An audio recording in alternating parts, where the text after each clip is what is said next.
Buenos días a todo el mundo. Primero voy a ponerme aquí con este micrófono y luego ya me iré seguramente allí. Bueno, como tengo dos espacios, pues es un lujo.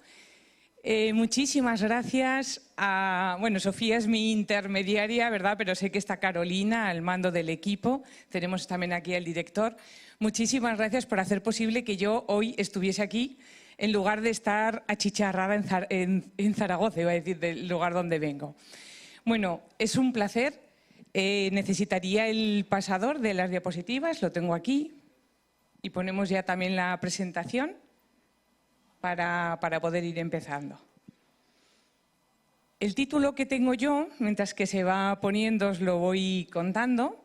El título que tengo yo habla de ecosistemas inclusivos. Vamos a ir un poquito más allá de lo que sería el concepto que entendemos por educación inclusiva, que se ha estado abordando en esta primera mesa. Y voy a ir contando una historia a partir de estas flores que me he traído y vamos a ir viendo retos y desafíos, también líneas de acción, como bien nos ha explicado el ministro. No se trata de replicar o de revisar, sino de pasar a la acción, ¿no? Ese compromiso personal para pasar a la acción. Voy a ir diciendo algunas palabras, algunos conceptos que quedarán definidos y otros que los abordaremos en el living focal cuando estemos de una forma más cercana, más íntima, en la sala 4, me parece que nos han puesto. Cuando queráis, ¿me ponéis la presentación?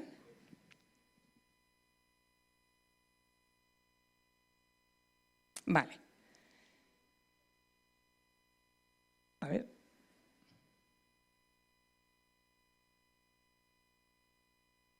No me funciona. Ah, sí, ya está, ya.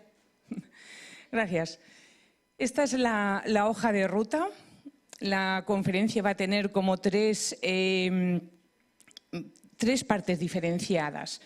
Una primera parte donde definiremos qué son los ecosistemas inclusivos. Una segunda parte donde abordaremos 5 retos y desafíos.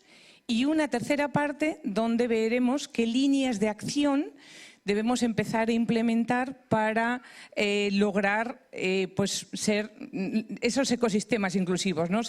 Iba a decir centros garantes de la inclusión, que es el eje del día de hoy. Así que empezamos con nuestros ecosistemas inclusivos y en este momento es cuando yo os quiero contar la definición que he encontrado en el diccionario. Me fui al diccionario, a la Real Academia. ¿Qué significa ecosistema? Y lo define de esta forma. Dice: ecosistema es un nombre masculino, es un sistema ecológico constituido por el medio y los seres vivos que habitan en él. Y todas las relaciones que hay entre el contexto, luego nos iremos a la inclusión, ¿verdad?, entre el medio ambiente y los seres vivos que habitan a él. Por ejemplo, un ecosistema marino.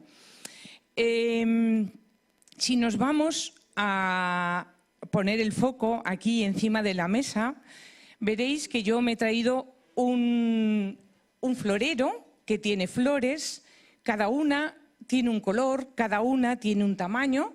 Son flores diferentes, pero que quedan realmente bonitas, ¿verdad? Esas flores son las que tenemos ahora aquí encima de la mesa y yo os voy a contar esta primera historia.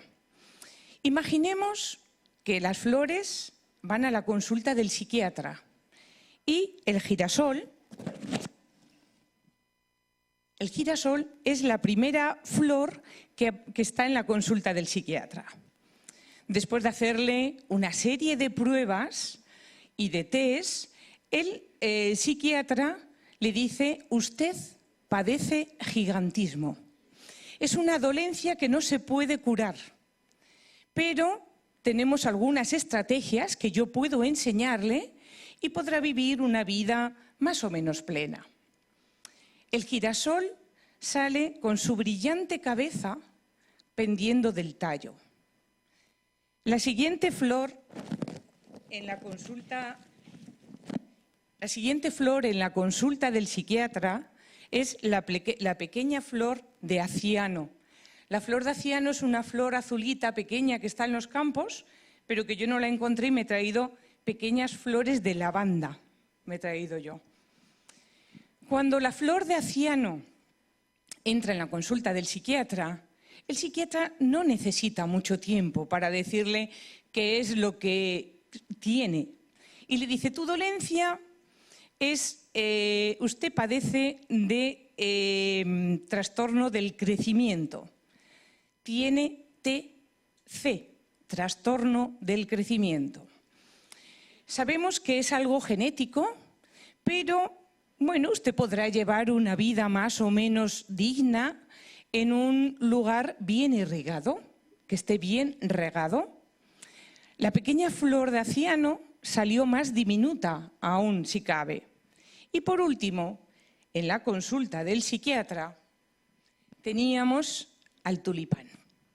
En este momento sí que al psiquiatra apenas necesita hacerle ninguna prueba y ya le dice, usted tiene TDC, trastorno por déficit de pétalos. Tengo precisamente aquí una medicina, por decirlo de alguna forma, ¿no?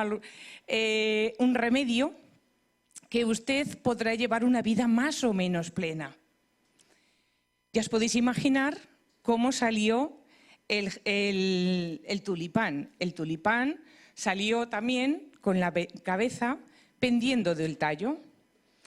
En este momento es cuando nos podemos empezar a plantear qué es la normalidad, qué es lo que le ocurre a esas flores que siempre que había un juicio sobre ellas dejaban de ser, perdían la individualidad, ¿no? Es cuando empezamos a mostrar al diferente de una forma diferente y además le ponemos pues alguna sigla o alguna dolencia, ¿no? Como era nuestro caso, o empezamos a comparar.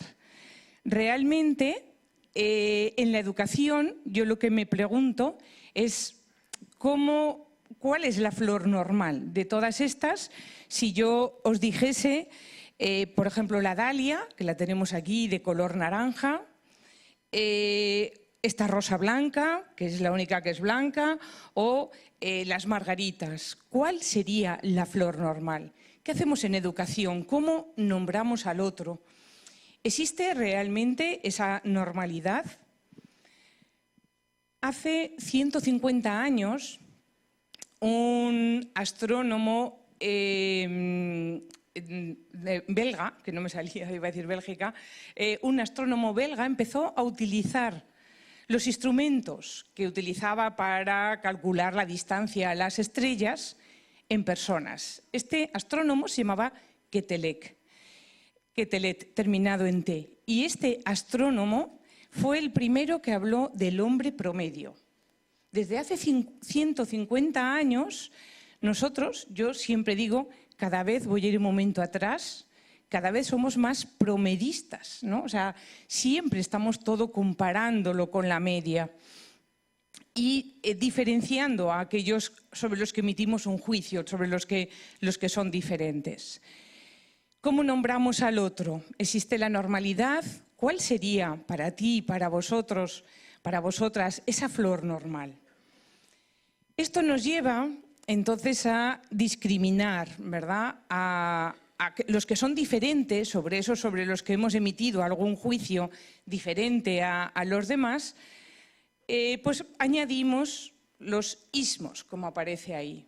A un sustantivo, a un nombre común, le vamos poniendo el ismo y se transforma en edadismo, cuando hay una discriminación por edad, en racismo, cuando hay una discriminación por raza, o incapacitismo, que de esto hablaremos en el living focal, cuando discriminamos por capacidad.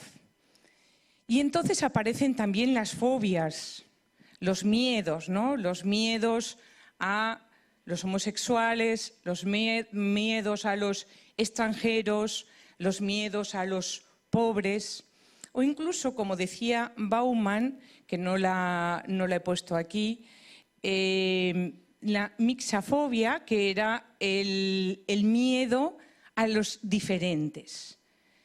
Todo esto es porque estamos en la tiranía del promedio, siempre lo digo yo así, ¿no? En esa idea de compararnos, de promedio, de quién es normal, quién no es normal, sin darnos cuenta que en realidad en este ecosistema, pero ahora sí este ecosistema inclusivo, y nos vamos ya a lo que sería una ecología educativa, y este concepto ya lo han dicho algunas de las personas que han estado delante de mí en la mesa.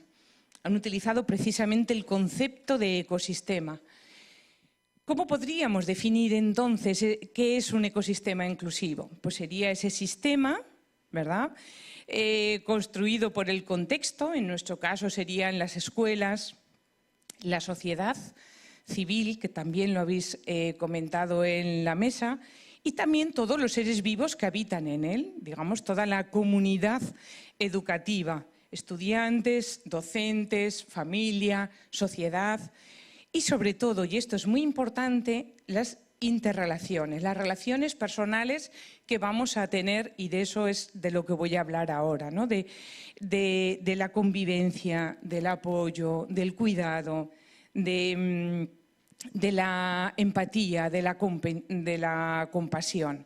Como palabras clave en este ecosistema inclusivo será nuestra primera palabra que va a aparecer en nuestro glosario de esta experiencia Somos, sería convivencia, respeto, ayuda, responsabilidad y cuidado.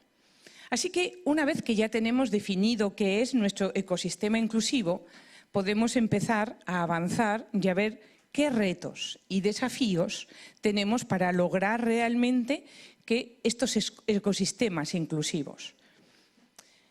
Ahora, lo tenemos aquí dos veces. Sabiendo siempre, y esto es lo más importante y lo que quiero que nos llevemos como idea, la belleza de la diversidad, ¿no? Y entonces aquí de nuevo se ve ese jarrón todo lleno de flores que habéis visto antes de empezar, que ahora lo veréis de otra forma porque veréis al girasol más grande, pero en realidad esta es nuestra realidad, ¿no? La diversidad más diversa, la diversidad enriquece. ¿Y cómo podemos lograr que nuestros centros sean garantes de la inclusión, que es el eje de la sesión de hoy? Pues pasamos entonces al segundo punto. El segundo punto está relacionado con los retos y los desafíos. Y seguro que todas las personas que estáis aquí podríais añadir otros retos y desafíos, ¿no? Incluso os invito en ese cuaderno de bitácora tan bonito que nos han regalado, pues empezar a anotar no solo los que he puesto yo, sino los que pueden aparecer en vuestro contexto diario. Voy a presentar 5 retos y desafíos y cada uno de estos retos y desafíos va a tener 3 ideas fuertes, ¿no? 3 ideas que nos llevamos sobre ese reto. El primero sería el exceso de significados. O sea, desde el año 2005 que se definió, ¿no?, que la UNESCO definió qué era educación inclusiva y que fue aceptado internacionalmente, hasta hoy es como la realidad mía es que aún sigue habiendo exceso de significados. No para todas las personas una educación inclusiva significa lo mismo. El segundo punto en el que nos vamos a parar es en algo muy importante que yo lo veo necesario, que es recuperar el humanismo. ¿Os acordáis esa imagen que hemos visto antes? ¿Os acordáis cuando he comentado que estábamos en el promedio? Y os decía que todas esas flores a las que les hacíamos juicios eran flores que perdían su individualidad, ¿no? Yo creo que es el momento de poner el foco en la persona y recuperar el humanismo. El tercer aspecto, que siempre es lo curricular, también lo que más nos preocupa a los docentes, ¿no?, a a los maestros, a las maestras, es todo lo que es el currículo y trabajar con procesos de enseñanza-aprendizaje. Pero el reto es que sean justos. El cuarto punto es el liderazgo. Aquí tenemos a Silvana, que ya es experta y en su living y en su laboratorio os hablará maravillosamente de esto, no tengo ninguna duda. Y por último, el compromiso de toda la comunidad. Así que, uno a uno, los vamos a ver con 3 ideas fuerza, para que así me podáis ir siguiendo mejor el discurso. ¿Por qué digo que la educación inclusiva tiene exceso de significados? Uno de los errores que yo veo es que asocian la educación inclusiva con la educación especial del siglo XXI. Entonces se piensan que lo que hay que hacer es incluir a los que previamente hemos separado. La educación inclusiva, yo cada vez digo más que ya no hay que poner el foco tanto en incluir, sino en no segregar, pero eso lo veremos en la próxima diapositiva. Por lo tanto, aquí nos quedamos con esta idea. No es la educación especial del siglo XXI. La educación inclusiva no habla solo de estudiantes con discapacidad, habla de todos los estudiantes. Es como mis flores, ¿no? Todas las flores son las que hacen realmente que este florero esté precioso hoy aquí. Por lo tanto, esta es la primera idea que nos tiene que quedar claro. La segunda es que la educación inclusiva, y esto sí que nos lo recalcó muy bien en la UNESCO, cuando hicieron la definición de presencia, participación, logros, que todas las personas conocemos, ¿verdad? También nos decía que no era una educación residual, eso también lo dice en la definición, pero en realidad también ponía énfasis en que la educación inclusiva no tiene que segregar en la educación ni desde la educación. Por lo tanto, la educación inclusiva es una lucha contra el fracaso y la exclusión.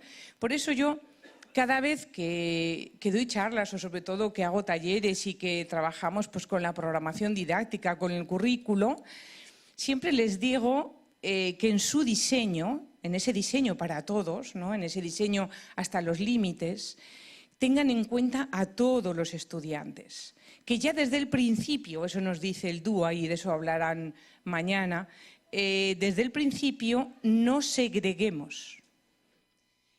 Entonces es una lucha, ¿no? contra la exclusión, porque realmente si yo digo que tengo que incluir es porque previamente he separado.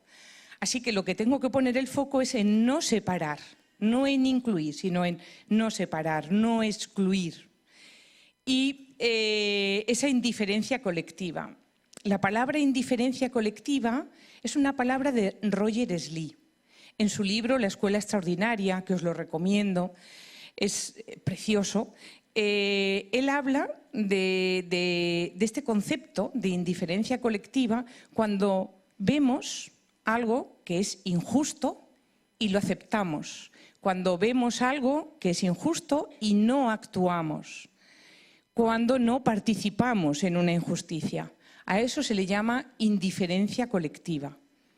Y la tercera idea del concepto de educación inclusiva que venimos hablando ahora está relacionado con la equidad.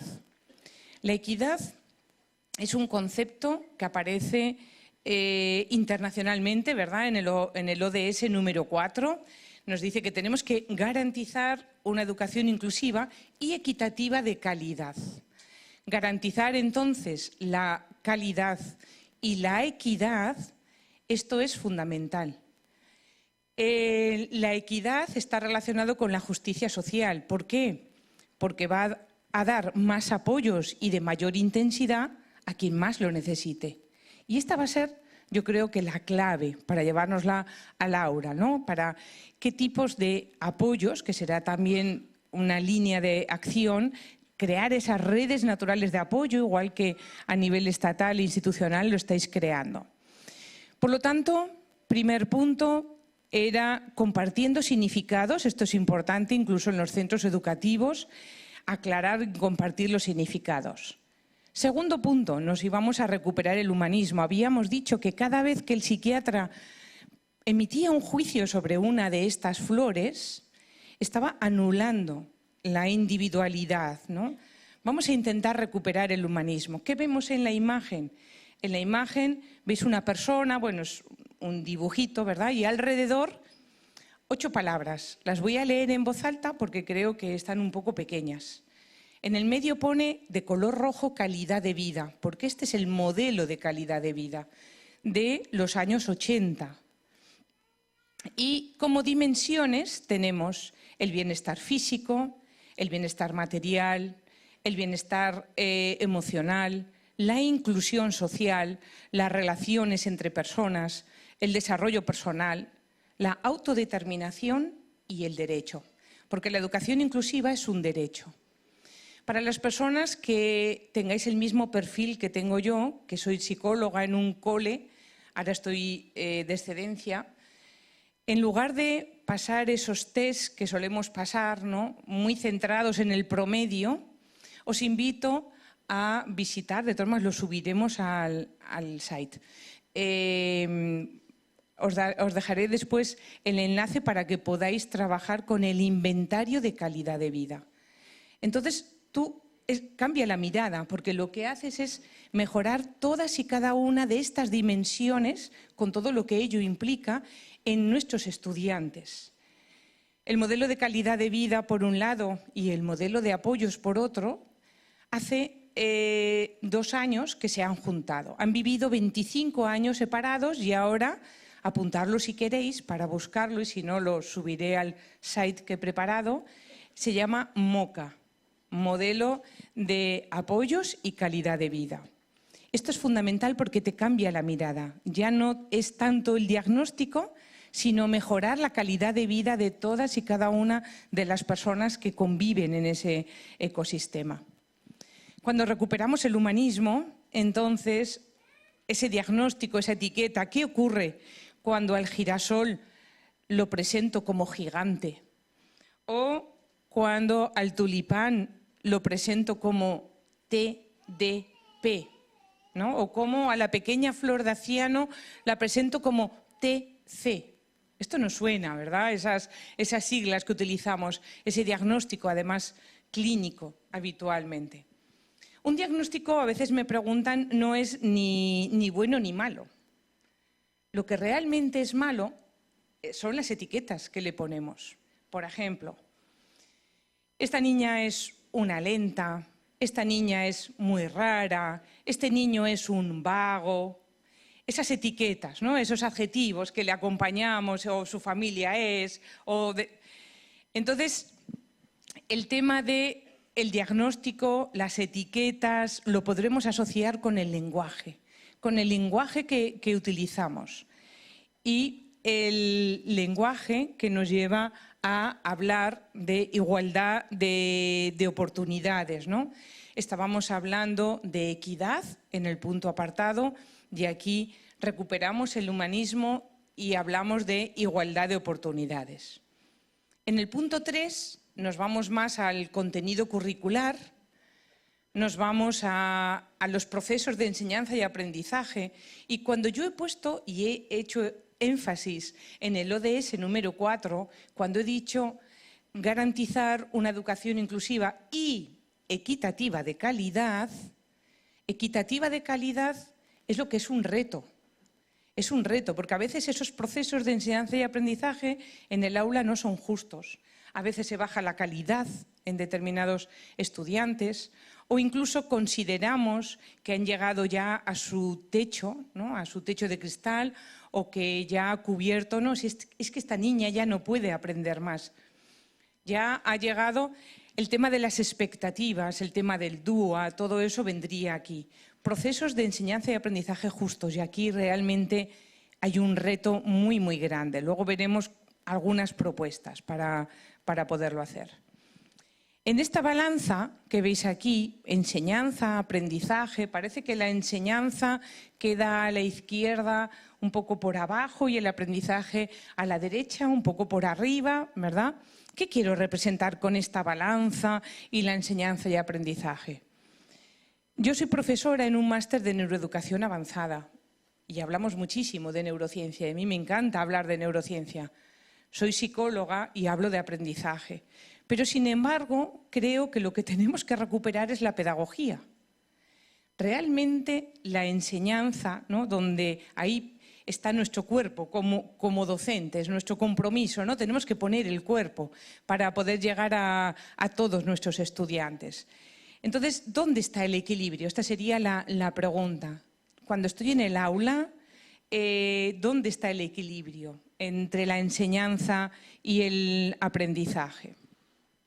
Y otro de los retos, y este es el gran reto que me he encontrado, es que seguimos en aulas de talla única. ¿Qué es un aula de talla única? Un aula de talla única es donde todos los estudiantes hacemos lo mismo, de la misma forma y en el mismo tiempo. Y ojo, revisar las prácticas, porque hay veces que estamos innovando y, sin embargo, estamos en aulas de talla única. Voy a poner un ejemplo. Vamos a imaginarnos que estamos aquí todos en clase y yo digo abrir el libro por la página 7 y todos hacemos los mismos ejercicios. Eso sería un ejemplo de aula de talla única. Pero si estamos con el ordenador, con la computadora y todos estamos haciendo lo mismo, sería también un aula de talla única. ¿Vale? Hablábamos el otro día con Marcia de cajas de aprendizaje, que ahora están como muy de moda en España, pero si todos hacemos a la vez la misma caja, seguimos en un aula de talla única.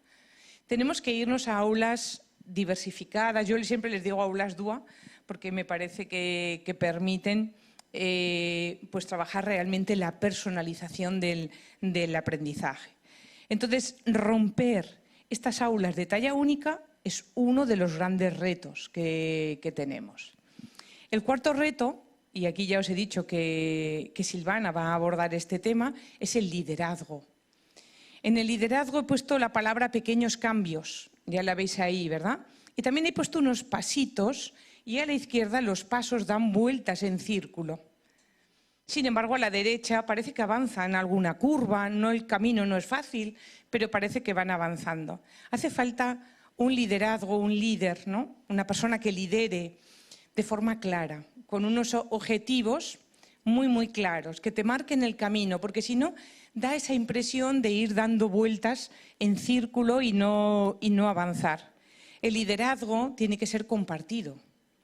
Ese liderazgo en España, el otro día hablaba con Marcia y le contaba que en España siempre se llama además equipo directivo. El director o la directora está acompañado de dos personas más, una que hace de jefatura de estudios y otra que lleva los temas más administrativos de secretaría. Y las tres personas constituyen un equipo directivo, porque si no, lo que ocurre es la soledad del líder, ¿no? El líder se queda muy solo, no tiene ni con quién compartir y es difícil poder avanzar cuando las aguas están muy revueltas. Y nos vamos ya al último paso, ¿no? Al último de los compromisos, de los retos, que era el compromiso de la comunidad. Para lograr todo esto es necesario romper con esa indiferencia colectiva, que aquí de nuevo os la he vuelto a escribir, pero yo siempre digo que la educación inclusiva es un proyecto ético, es un proyecto que debemos construir y que tiene que ir de la mano de un plan de centro, ¿no? Normalmente tenemos en cada centro un ideario, ¿no? Con nuestros valores, nuestras señas de identidad, pues ese plan de centro o ese plan institucional o como los llamáis, proyectos educativos de centro, ¿no? Yo digo que ese proyecto tiene que ser ético. La educación inclusiva es un proyecto ético. ¿Y por qué tiene que ser ético? Porque eso requiere una construcción colectiva entre todos, ¿no? Ese compromiso más ético hacia, hemos dicho, hacia todos los estudiantes, poniendo el foco en los más vulnerables. Otro de los retos que me he encontrado es considerar que los estudiantes, en este caso con discapacidad, son alumnos y alumnas de docentes que han estudiado educación especial, ¿no? En las universidades. Entonces, no hay estudiantes solo de un docente. Todos somos tutores y cotutores de todos nuestros estudiantes. Y aquí yo abogaría por una docencia compartida donde dos docentes cooperan y diseñan de forma coordinada. No es dos docentes en el aula, yo llevo la clase y mi compañera se sienta al lado de algunos estudiantes. No, es otro concepto, es mucho más amplio, requiere cooperación y colaboración de los docentes. Y por último, lo que requerimos es un compromiso de toda la comunidad. Y ese también es otro reto, ¿no? Estudiantes, familias, ¿qué procesos participativos tenemos en nuestros centros educativos? Esta sería una de las reflexiones que tenemos que hacer. Y bueno, pues ante estos retos, ahora veis aquí otro papel, otro cartel, ¿verdad?, de color verde que pone líneas de acción. Ahora que hemos conocido los retos, yo os he invitado a que incluso pudieseis escribir vuestros propios retos allí en vuestro cuaderno y si queréis esta tarde en el living focal, pues los podemos también ir hablando. Con estos 5 retos, pues yo ahora hago 5 propuestas, 5 líneas de acción para ir avanzando hacia ese ecosistema inclusivo, ¿no? y hacia esos centros garantes de la inclusión. El primero estaría relacionado con el exceso de significados, ¿os acordáis? Pues vamos a trabajar sobre culturas inclusivas. ¿Qué es? Vamos a trabajar, yo normalmente lo que hago es tertulias pedagógicas, después de ver vídeos, después de leer textos y poner en común esas reflexiones. Eso sería el primer paso. El segundo, cuidar el lenguaje. Ya hemos dicho que era muy importante, ¿os acordáis? Etiquetas, diagnósticos, cómo nombramos al otro. El tercero, todo lo curricular. Esto es fundamental. Lo curricular es fundamental. El cuarto, empatía y cuidados. Esto me parece clave para poder avanzar. Y por último, tejer unas redes naturales de apoyo. Esto no es algo nuevo, ¿verdad? Lo sabemos desde 1990 y a mitad de los 90. Steinbach y Steinbach escribieron un libro que yo creo que todavía todo lo que dice perdura. Así que, igual que hemos hecho antes, vamos a ir viendo 3 ideas de cada uno de estos puntos. Culturas inclusivas. Y este dibujo nos suena, ¿verdad? Este dibujo es del Índex para la Inclusión y Tony Booth y May Laiscott, de forma consciente y premeditada, pusieron las culturas en la parte de abajo del triángulo. ¿Por qué? Porque daba estabilidad al triángulo. Porque en una comunidad educativa, en nuestro ecosistema inclusivo, los profesores, los docentes, pueden cambiar, ¿verdad? Las prácticas pueden cambiar, las políticas pueden cambiar, los alumnos cambian, las familias cambian, pero la cultura te da la estabilidad. Por eso lo pusieron adrede en la base del triángulo. Pero yo siempre digo que además tendría que ser dinámico, es decir, tenemos que repensar y revisar nuestros valores como escuela, ¿no? En esos proyectos éticos de los que hemos hablado, en esos proyectos educativos de centro éticos, con la mirada ética. Así que aquí tenemos, para trabajar sobre las culturas, que serían los valores que compartimos como comunidad educativa, y la estabilidad nos viene bien, pero también tendríamos que revisarlos. La segunda idea, fuerza sobre las culturas inclusivas, está relacionado con que la educación es un derecho. Eso ya lo hemos dicho aquí, ¿no? Que Uruguay era garantista. Pero hay que pasar a la acción. Esos valores inclusivos, y se habla siempre de minimizar o eliminar barreras. Yo añadiría en esta mirada de no centrarnos en incluir, sino en no segregar, que os he contado antes, añadiría facilitadores, ¿no? O sea, más que detectar las barreras, porque entonces estoy detectando que no te incluyo, lograr garantizar, esa sería la palabra, garantizar esos facilitadores, precisamente con esa idea que habíamos dicho antes, ¿no? Y la última de las ideas es la pertenencia. Eso es fundamental, ¿vale? Cuando tú llegas a un país nuevo, como he llegado yo por primera vez, pues cómo te tratan, el cariño, ¿no? Que te sientes, que formas parte de. La pertenencia es fundamental, no se trata de entrar, sino de pertenecer. Por lo tanto, aquello que hacíamos en los años 80, en los años 90, ¿no? De escolarizar a los estudiantes con necesidades educativas especiales en los centros educativos, estaba bien y está bien, por supuesto. Pero si nos quedamos solo ahí, no hay pertenencia, ¿vale? No se trata de entrar, sino de pertenecer. Y aquí, para mí, la importancia es los cuidados, la empatía, la compasión, que es lo que vamos a ir viendo ahora. Segunda idea, segunda línea de acción, el lenguaje. ¿Cuál es el lenguaje que yo, como profesora, como docente, como maestra, utilizo con mis alumnos? ¿Cómo los nombro? Y ahí aparecen esas etiquetas, ya no el diagnóstico, acordaros, sino las etiquetas. Es que siempre eres la última, es que eres una lentorra. ¿Pero qué te pasa? Es que... Y entonces, al final, nuestros estudiantes se creen esa narrativa y construyen sobre ese vocabulario su propia narrativa, ¿no? Cambiemos el lenguaje como adultos, como docentes, para hablar del otro.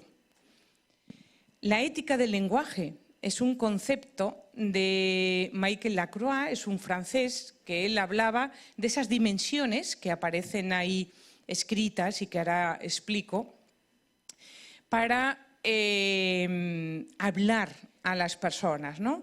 Él decía que es necesario siempre una actitud cortés, de saludar, de dar las gracias, el agradecimiento es fundamental, ¿no? Una actitud cortés, considerada, educada y respetuosa, compartida. Él dice incluso que dejemos puntos suspensivos para que el otro participe en la conversación, que sea positiva, nuestro lenguaje que sea positivo. Muchas veces estamos en los claustros, ¿verdad?, de los coles y el lenguaje no es muy positivo, es muy duro con las familias y con los estudiantes. Respetuoso, tolerante y responsable. Ética del lenguaje. A mí me parece fundamental, ¿no?, tener en cuenta esta ética para dirigirnos al otro. Con el lenguaje, voy un momentito, aquí esta es la última de las ideas, con el lenguaje construimos diariamente nuestro mundo, ¿no? El lenguaje que me habita, este es un proyecto precioso que os invito a conocer, creo que lo he puesto también en el site. El proyecto de Palabras Habitadas se trabajó en un liceo público, en un instituto público, que se dice en Madrid, y entonces hacían ver tanto a los profesores como a las familias, como a los estudiantes, cuál era el lenguaje que utilizaban. Y durante una semana tenían que ir siendo conscientes, esto es atención plena también, del lenguaje que utilizaban, tomando conciencia del lenguaje que utilizamos a diario. Porque las palabras que habitan en mí me definen a mí también como persona. Un tema fundamental para trabajar también. Punto número 3 de las líneas de acción, aprendizaje constante. Esto lo ha dicho también el ministro, creo que lo ha dicho.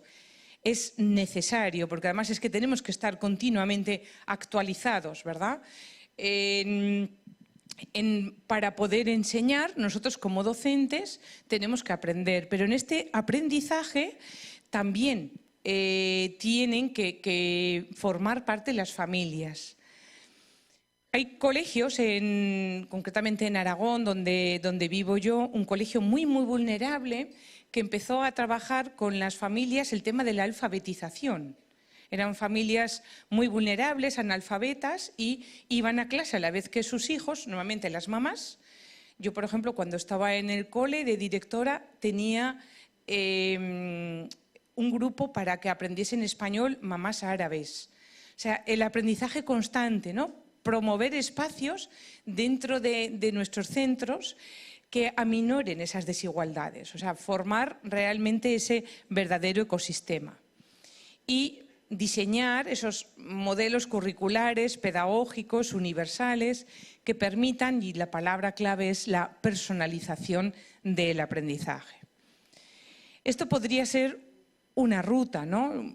Es algo que yo lo hice para uno de los libros, y entonces me lo imaginaba así, como si fuese un metro, donde tú puedes subir y bajar de cada una de las líneas, pero todas son importantes. La línea número 1 habla de perfiles de aprendizaje, humanismo en la educación.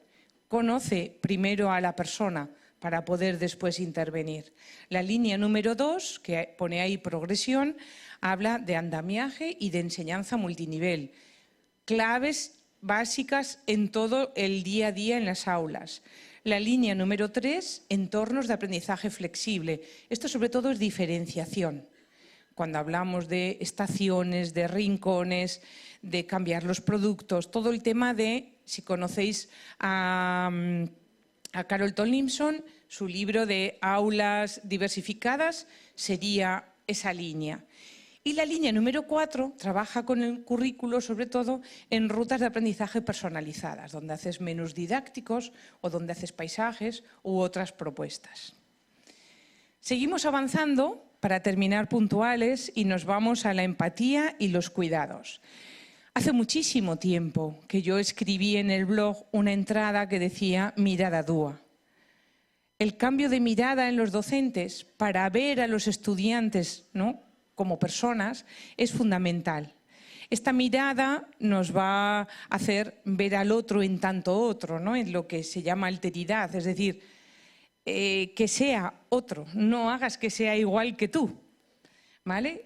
Que el girasol sea girasol. No tiene que tener gigantismo. Si no lo comparas, si lo comparas con los girasoles, entendéis lo que os digo, ¿no? Intentamos que el diferente, al que le hemos emitido el juicio, es diferente porque lo estoy comparando conmigo.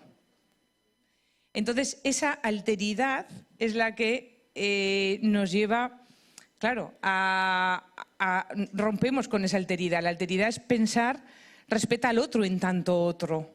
Esa mirada dúa es lo que tiene, ¿no? Digamos que dentro del modelo de diversidad, ya sabéis que el modelo social de la discapacidad aparece en los años 60, 70, ¿no? Y el modelo de diversidad funcional del año 2006 superaba esa dicotomía de capacidad-discapacidad, diciendo que todos somos diversos y que los funcionamientos nuestros son diversos. Y entonces a mí me gusta esto, relacionarlo siempre con la neurociencia y hablar de neurodiversidad.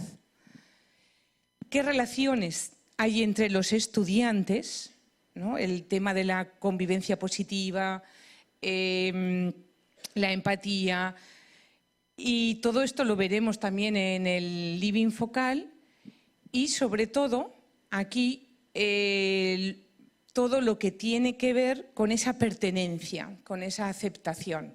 Y os voy a contar rápidamente la diferencia entre empatía y, que os he dicho antes, ¿no?, y compasión. En la empatía es que tú te pones en el lugar del otro y lo entiendes. Y en la compasión es que además le ayudas, ¿vale? Entonces imaginaros que yo ahora me encuentro con mi hermana y le pregunto qué tal estás, y mi hermana me está contando algo y yo me pongo en su lugar, la comprendo, pero intento ayudarla, ¿vale? Cuando hablamos de compasión, lo que pasa que a veces, sobre todo más en España, ¿verdad?, porque somos católicos y la Iglesia está metida por todos los sitios, entendemos compasión como ¡ay, qué pena!, ¿no? Yo diría, ¡ay, qué penica!, ¡ay, qué te pasa!, ¡ay!, ¿no? Es empatía y compasión, y la clave está en el ayudar al otro.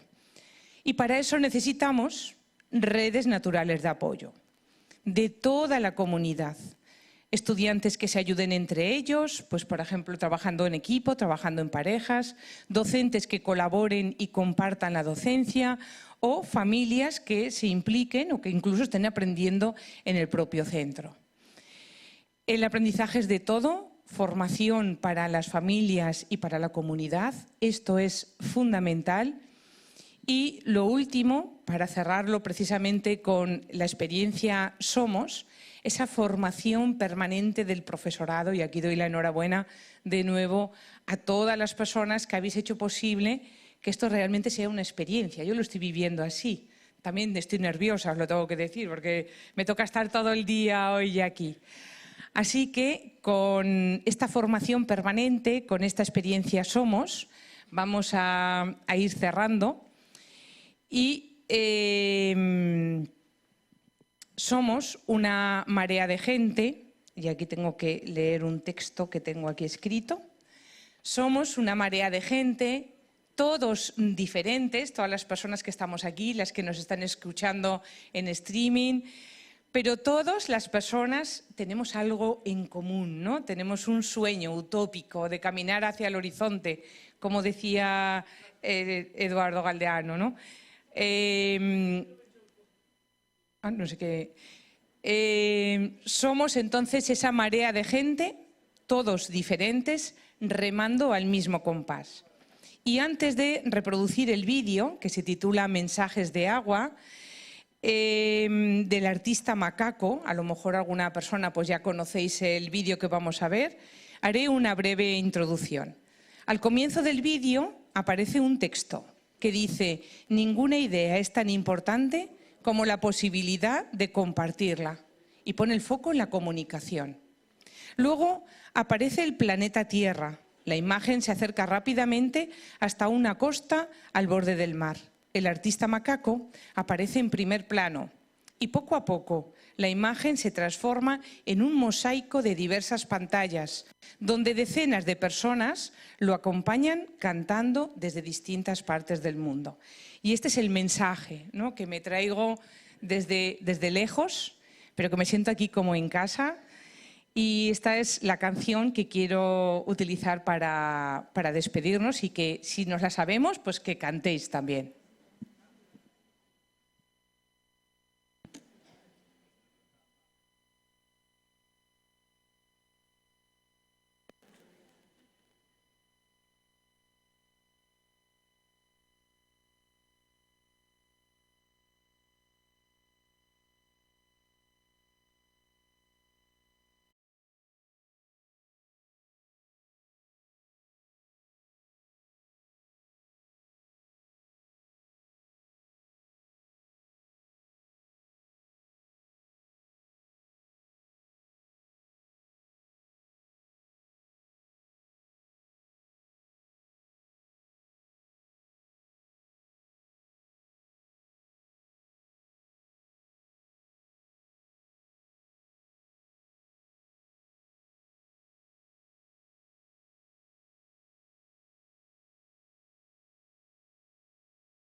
Vamos, esto, todas diferentes, remando al mismo compás. Somos una marea de gente, todos diferentes, remando al mismo compás.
Cantamos. Somos una marea de gente, todos diferentes, remando al mismo compás.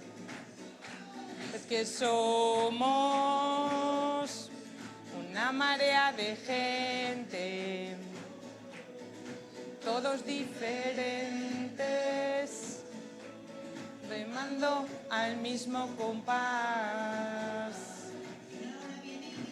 Oh, oh, oh,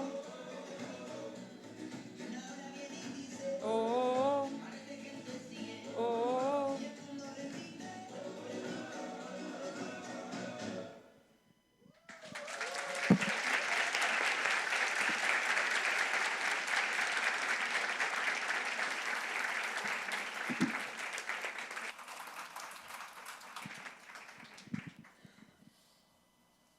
Vale, eso, que ahora tenía preguntas, ¿no?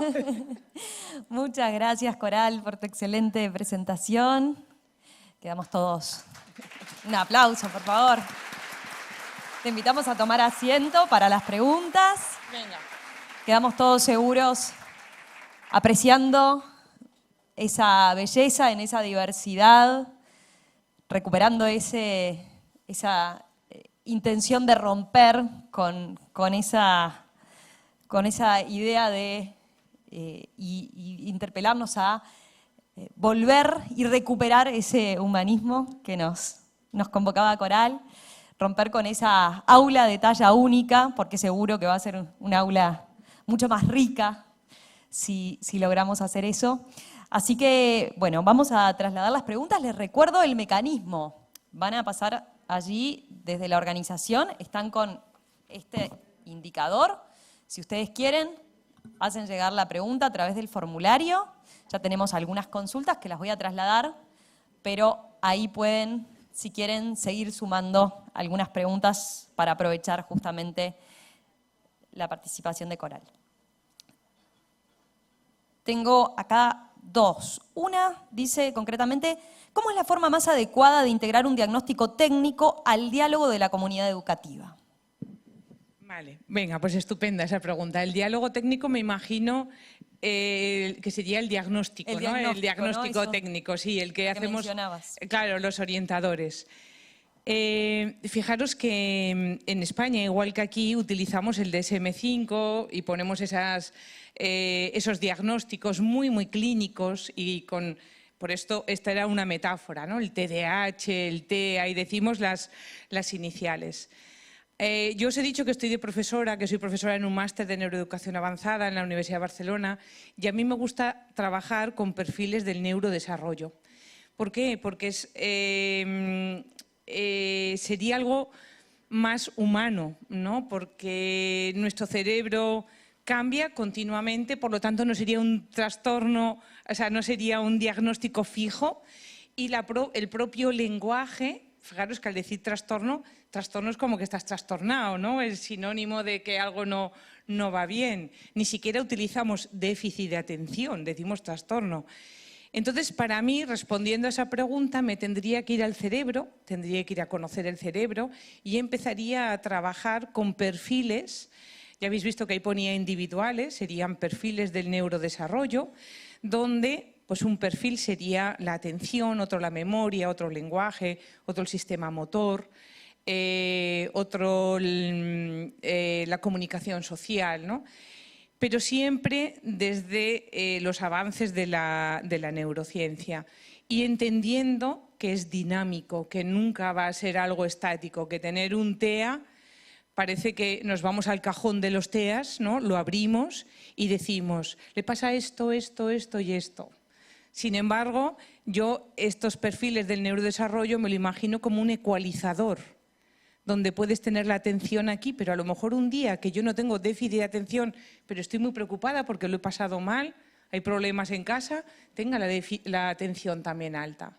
Por lo tanto, la respuesta sería esta, romper desvincularnos, pero ya os digo que esto no hay esto es una idea que tengo yo, no hay ningún país que lo haga porque todos trabajamos con esas etiquetas. Desvincularnos de ese modelo clínico que todavía arrastramos con ese DSM-5 e irnos más a todos los avances que hay en la actualidad sobre la neurociencia. Esa sería mi respuesta. Perfecto. Voy con la segunda pregunta. ¿Qué estrategias son útiles para generar apertura a la educación inclusiva a familias de estudiantes sin discapacidad? Sin discapacidad. Vale. Esa es muy buena pregunta porque ahí nos iríamos a ese error conceptual que podríamos llamar incluso sesgo inclusivo, ¿no? De considerar que la inclusión solo es para los estudiantes con discapacidad y como mis hijos o mis hijas no tienen discapacidad, esto no va conmigo. Entonces ahí primero tiene que haber pues como una conceptualización a nivel de centro, por eso hablaba de culturas inclusivas, de valores, porque en realidad hablar de educación inclusiva es hablar de ética, es hablar de justicia social, es hablar de cuidados. Y sus hijos necesitan también todo eso, ¿no? Entonces yo trabajaría en los coles tertulias con familias sobre textos, sobre casos, sobre vídeos, para ir reconceptualizando todo. Excelente. Bueno, pido un fuerte aplauso para la profesora Coral.